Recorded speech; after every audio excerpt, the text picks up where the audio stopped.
குவாட்டமலாவின் அக்கத்தெனங்கோ மலை உச்சியில் இயற்கையை ரசித்துக் கொண்டே காதலி மோர்கன் அலெக்சாவுடன் நிழற்படம் எடுத்துக் கொண்டிருந்தார் ஜஸ்டின் லீ. அப்போது திடீரென்று மண்டியிட்டு மோதிரம் ஒன்றை மோர்கனிடம் நீட்டினார் ஜஸ்டின். என்னை திருமணம் செய்து கொள்ள சம்மதமா என அவர் கேட்க வெட்கத்தில் முகம் சிவந்தார் மோர்கன்.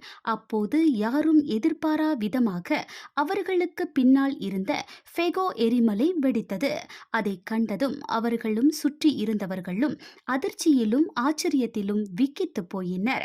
அந்த அரிய காட்சியின் காணொளியை மோர்கன் ஜூன் 6ஆம் தேதி தமது சமூக ஊடக பக்கத்தில் பகிர்ந்திருந்தார். பிறகு மீண்டும் இம்மாதம் 18ஆம் தேதி காணொளியை பகிர்ந்தபோது அது இணையவாசிகளின் கவனத்தை பெரிதும் ஈர்த்தது. இயற்கையே அவர்களுக்கு வாழ்த்து கூறுவது போல் இருந்ததாக பலரும் கருத்து தெரிவித்தனர்.